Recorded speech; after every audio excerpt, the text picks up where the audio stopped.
A'udzubillahiminasyaitonirrajim. Bismillahirrahmanirrahim. Assalamualaikum warahmatullahi wabarakatuh.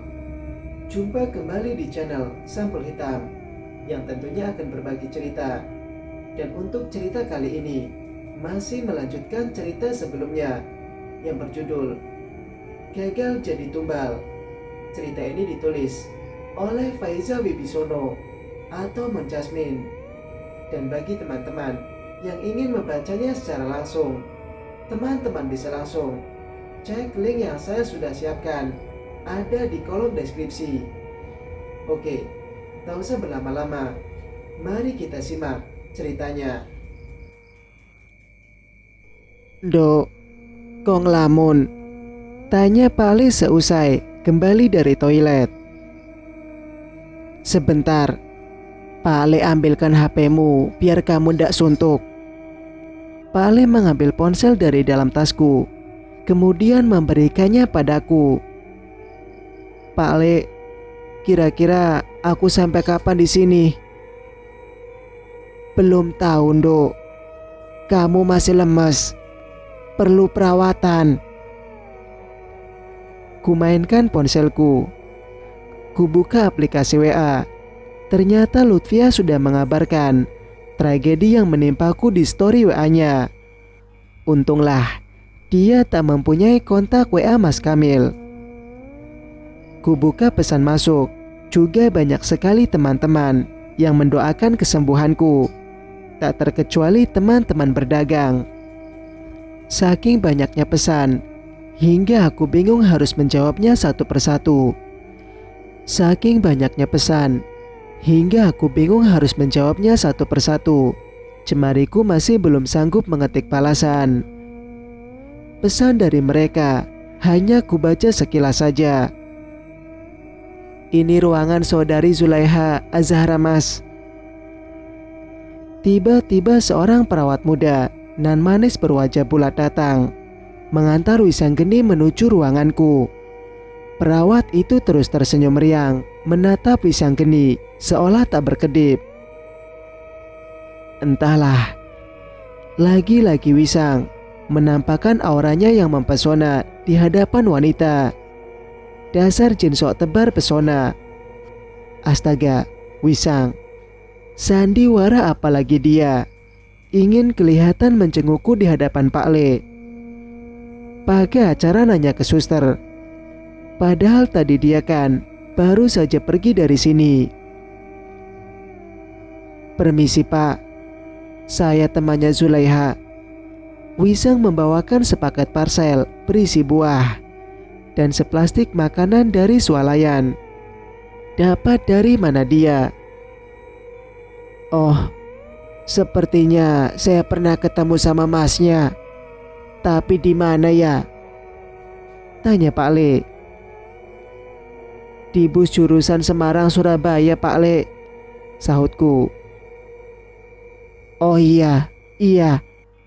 Pak Ali dan Wisang pun lantas berjabat tangan. Suster muda tadi berlalu meninggalkan ruangan kami. Wisang meletakkan barang bawaannya ke naka sebelah ranjang. Saya Wisanggeni, teman onlinenya Zulaiha Pak Le. Wisang bernyali juga, menampakkan diri dan berbincang dengan Pak Le. Namun, agaknya Pak Le merasa agak curiga dengan keberadaan Wisang. Seorang cowok yang perhatian dan mengirim aneka bawaan untuk menjenguk keponakannya sepagi ini. Masnya duduk dulu. Saya carikan minum buat Mas. Gak perlu Pak Le, tolak Wisang.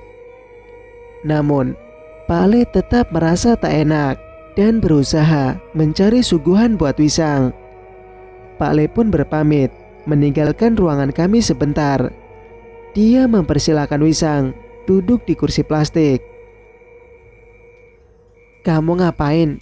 Tiba-tiba pergi, terus tiba-tiba muncul lagi. So eksis kayak gini di hadapan Pak Le. Aneh banget. Aku pengen terlihat sopan. Kalau aku pagi tadi tak langsung pergi, Apa yang akan dikatakan Pak Lekmu? Pasti dia akan menuduh yang tidak-tidak.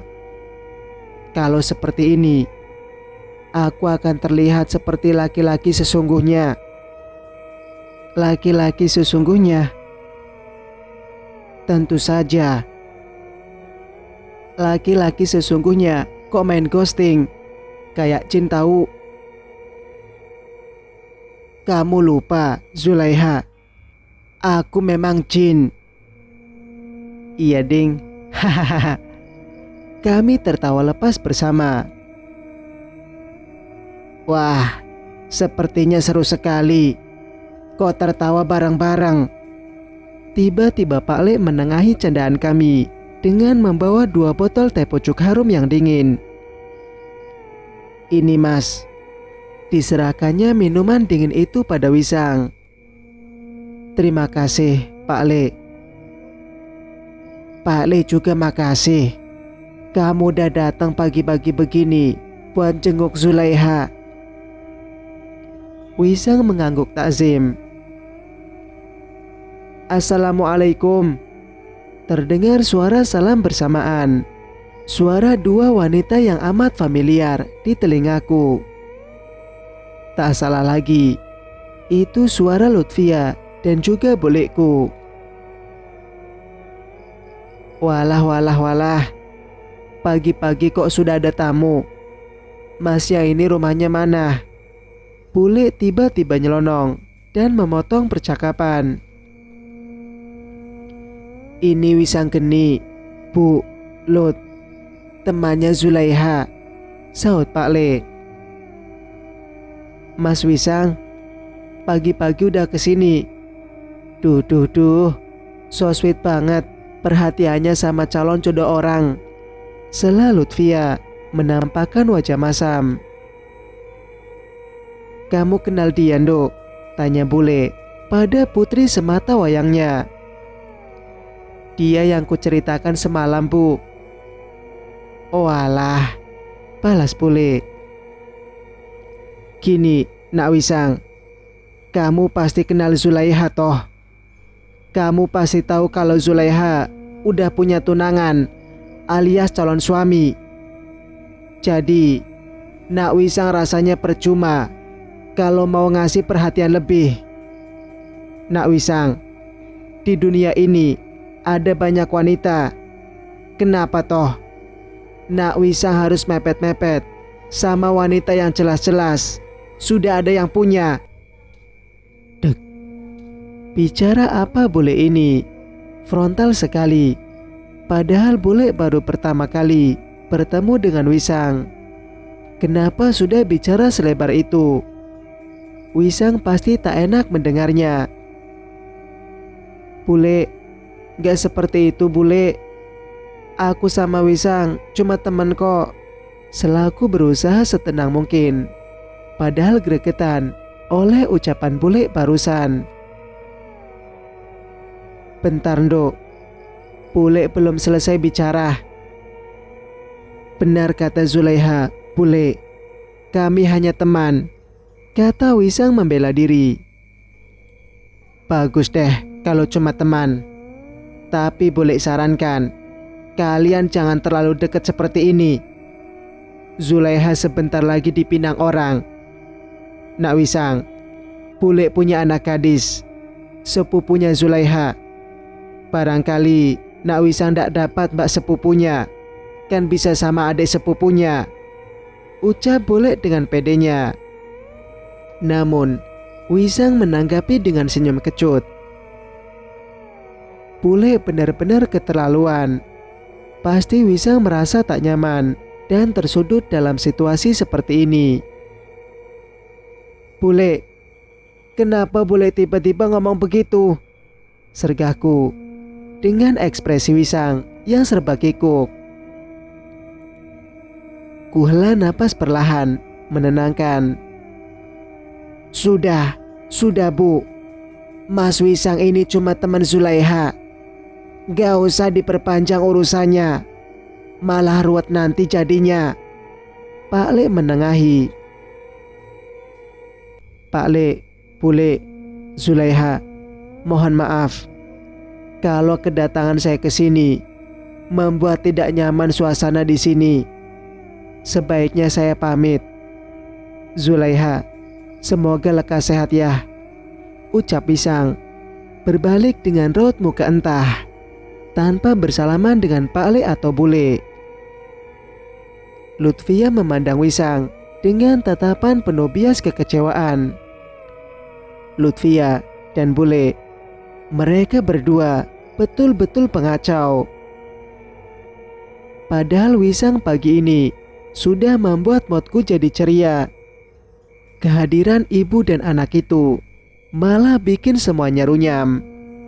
Astagfirullah. Wisang pergi dengan raut muka entah. Wajahnya ditekuk seperti ingin emosi.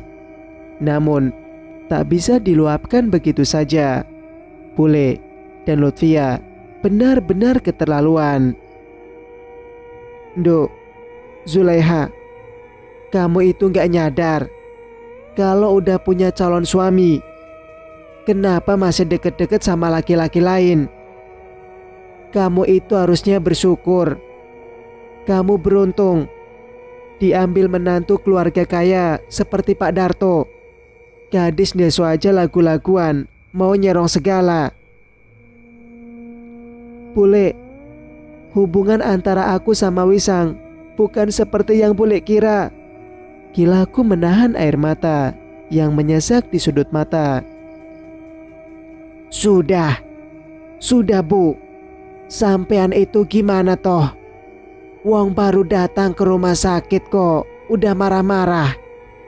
Zulaiha itu masih sakit. Kenapa dimarahi? Kata Pak Le dengan nada meninggi. Bule terdiam sejenak, kemudian mendekat ke arahku. Wajahnya berubah menjadi tatapan prihatin padaku. Gini Londo, Zulaiha, kamu sama Kamil itu udah dicanang. Tanggal lamaran, pernikahannya sebentar lagi. Jangan sampai rencana itu bubar gara-gara ada pihak ketiga. Aku hanya diam, meresapi kalimat demi kalimat yang diucapkan Bule. Aku akan jauhi Wisang kalau itu yang Bule inginkan. Nah, gitu dong, Dok. Oh iya, kamu udah kabarin Kamil soal ini? Belum, Bule. Loh kok belum? Aku gak mau Mas Kamil khawatir, Bule. Kemarin sebelum aku berangkat pulang, Mas Kamil juga lagi sakit. Sakit apa Kamil? Demam, Bule.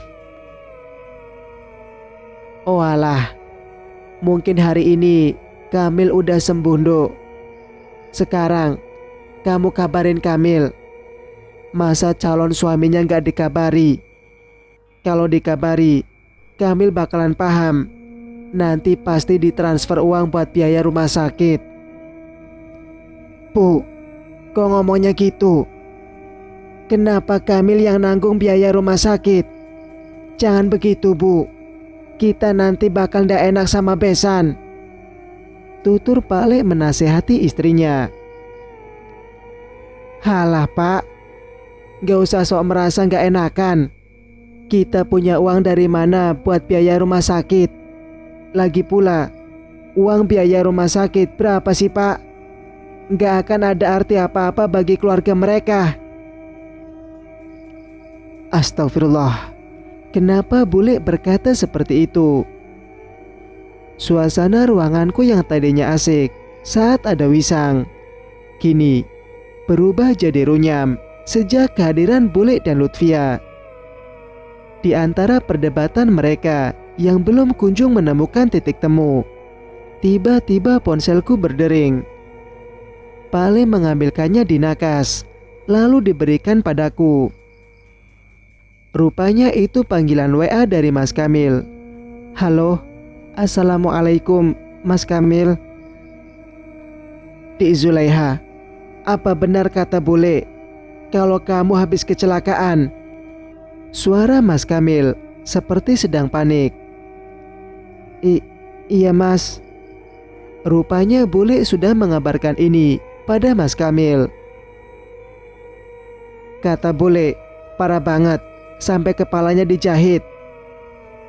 Kepalanya dijahit mas, tapi gak apa-apa kok, alhamdulillah sekarang. Jaga dirimu di sana dek, mas gak mau kamu kenapa-napa. Iya mas, aku akan jaga diri. Belum selesai aku mengobrol dengan Mas Kamil, ponsel di genggamanku langsung direbut oleh bule. Halo, Nak Kamil. Ini bule. Bule lagi di rumah sakit, jaga Zulaiha. Dia semalam pingsan Nak Kamil. Badannya lecet, luka-luka. Kepalanya dijahit. Butuh beberapa hari rawat inap. Tentunya gak sedikit biaya rumah sakitnya Nak Kamil. Nak Kamil, bisa kan kirim sedikit rezeki buat tambahan bule, bayar biaya calon istri Nak Kamil ini.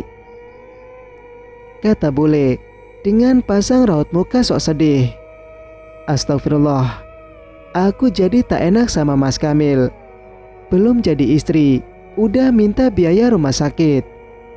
Kuhela napas berat perlahan. Ya Allah, semoga Mas Kamil dapat menghadapi buleku dengan kepala dingin. Fitur speaker diaktifkan oleh bule. Orang sekeliling bisa mendengar jawaban dari Mas Kamil. Kalau untuk itu, jangan khawatir bule. Zulaiha adalah tanggung jawab saya. Bule sekarang kirim nomor rekening aja. Saya transfer secepatnya. Ya Allah, alhamdulillah. Makasih lo Nak Kamil. Kamu memang calon menantu idaman. Beruntung sekali keponakanku dapat suami kayak Nak Kamil. Kini, ponselnya itu diberikan lagi padaku. Seusai tujuan bule tercapai, kumatikan lagi fitur speakernya. Halo mas. Iya dek, sekarang kamu gak usah mikir biaya perawatan. Kamu makan yang banyak, istirahat yang teratur, supaya cepat sehat. Ingat, jangan sampai sakit lagi ya dek. Iya mas. Tak terasa, air mata tiba-tiba luruh begitu saja. Rasanya terharu sekali diperhatikan seperti ini oleh orang yang kita sayangi. Dok, ini nomor rekening bule. Segera kirimkan Nak Kamil. Tita bule menunjukkan selembar struk penarikan dari ATM. Dek Zulaiha, jaga diri ya. Jangan bikin mas khawatir. I love you. Dek. Mendengarnya, serasa ada getaran listrik menjalar mengaliri tubuhku. Mas Kamil tiba-tiba menutup panggilan seusai mengucap itu. Hatiku jadi kebat-kebit tak karuan. Setelahnya kulihat ada pesan WA masuk darinya. Mana nomor rekeningnya dek? Ditambahkan emot wajah penuh love. Ya Allah, kenapa begitu manis rasanya jatuh hati. Bahkan sekujur badanku yang lecet dan penuh luka ini terasa terbius, mati rasa. Setelah Mas Kamil mengucap itu barusan. Segera ku ketik nomor rekening bule. Beberapa menit kemudian, Mas Kamil mengirim bukti transfer screenshot akun e-bankingnya. Seketika membuatku terbelalak, sehingga kedua tanganku spontan menutup mulut yang nyaris menganga lebar. Mas Kamil mentransfer 10 juta rupiah. Kenapa sebanyak itu? Sudah ku transfer dek, cukup kan? Pesan darinya di bawah kiriman foto. Ya Allah mas, kenapa banyak banget? Itu nggak banyak dek, semoga cukup. Kalau masih kurang, bilang ke mas ya, gak usah sungkan. Gegas ku kabarkan pada bule bukti transfer tersebut.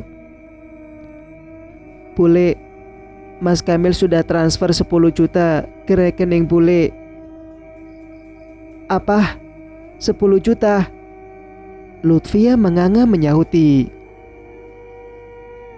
Biaya rumah sakitmu paling-paling cuma habis 2 juta, Nduk.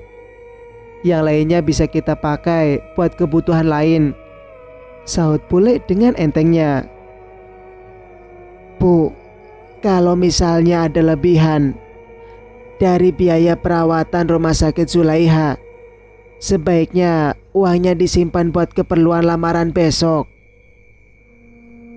Ya nggak bisa kayak gitu, Pak. Lamaran juga bakal ditunda kalau kondisi Zulaiha masih begini. Nanti kalau semakin dekat dengan hari lamaran, ya kita minta ditransfer kami lagi. Nah, betul Bu, betul. Toh uang 10 juta gak ada artinya apa-apa bagi keluarganya Mas Kamil, sergah Lutfia. Kenapa mereka berdua seolah menjadikan musibah yang menimpaku sebagai ajang memanfaatkan calon suamiku? Bukankah ini keterlaluan? Sudut pandang Kamil. Zulaiha telah pulang ke kampung halamannya. Entah mengapa, rasanya seperti ada sebagian hatiku yang berkurang dan kosong dibawanya pergi. Kali ini, aku tak mungkin mangkir rasa perasaanku padanya.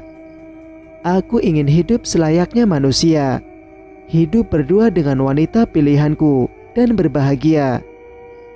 Akankah itu semua terjadi jika aku masih menjalani hari-hariku di bawah bayang-bayang Nyai? Bisakah aku meraih bahagia lepas dari jeratnya? Zulaiha, kuharap dia baik-baik saja hingga sampai ke rumah. Semakin dekat dengan purnama, aku kian mengkhawatirkan keadaan Zulaiha.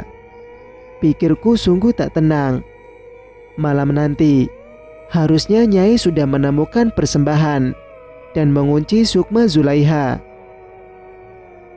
Singkat cerita, setelah 2 hari lamanya, aku hanya berbaring di kamar saja karena luapan amarah Nyai. Hari ini, ingin rasanya keluar rumah mencari udara segar, sekaligus agar aku bisa sejenak membiarkan hatiku belajar memahami hakikat rasa suka, perasaan lain pada wanita. Aku yakin perasaanku pada Zulaiha bukanlah sebuah kesalahan.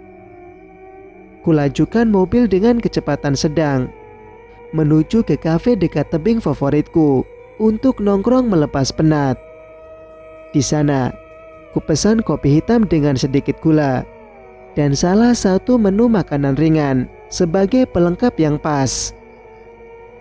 Aku duduk sendiri, mengedarkan pandangan keluar jendela tembus pandang nan luas ini, menatap sekeliling pemandangan yang luar biasa.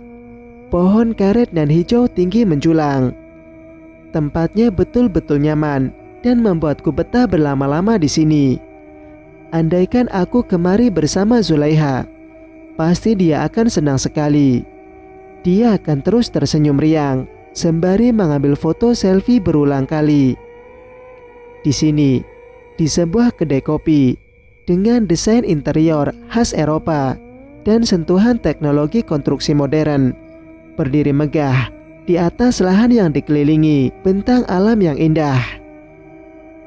Sejenak, kuurungkan niat menyeruput kopi hitam ini saat sepasang mata ini melihat seorang pria muda tengah duduk di kursi yang berdekatan dengan kursiku. Gegas aku beranjak dari kursiku dan menghampiri pria yang sudah 2 kali menjumpai calon istriku itu. Dia menatapku sinis, mengubah siangku yang asik mendadak berubah jadi suasana yang betul-betul tak nyaman. "Ada apa, Mas?" tanyanya singkat. Dia tersenyum datar padaku. Aku pun duduk berharap dengan pria muda yang kuperkirakan seumuran denganku itu. Lucu sekali dia. Bagaimana dia bisa kenal dengan calon istriku? "Mas, masih ingat dengan saya?" tanyaku. "Iya, masih." "Mas, saya sebenarnya sama sekali gak ingin tahu asal-usul Mas dan gak ingin mengenal Mas. Tapi berhubung Mas ini sudah 2 kali kepergok mengobrol dengan calon istri saya, jadi hari ini mumpung kita bertemu di sini, saya ingin peringatkan Mas, jangan ganggu calon istri saya lagi." Calon istri? Dia memicingkan mata, menatapku setengah mengejek. "Wanita yang Mas ajak ngobrol waktu itu, dia adalah calon istri saya." Heh, dia mendengkus dengan raut muka mengejek. "Kenapa Mas?" Aku yang emosi, lantas mencengkram kerah kaos biru yang ia kenakan. "Kamu calon suami Zulaiha." Dia hanya menatapku landai, masih dengan ekspresi mengejek. Ingin sekali kulayangkan pukulan di wajahnya itu. "Iya, saya calon suami Zulaiha." Mana ada calon suami yang berniat mencelakai wanita yang katanya adalah calon istrinya. Dek, ucapannya barusan seolah menamparku telak. Dari mana dia tahu jika aku berniat mencelakai Zulaiha? Zulaiha yang polos saja tak pernah tahu akan niatku sebenarnya. Selama di sini, dia menganggapku calon suami idaman yang layak dikasihi dan diperhatikan. Lantas, siapa laki-laki ini?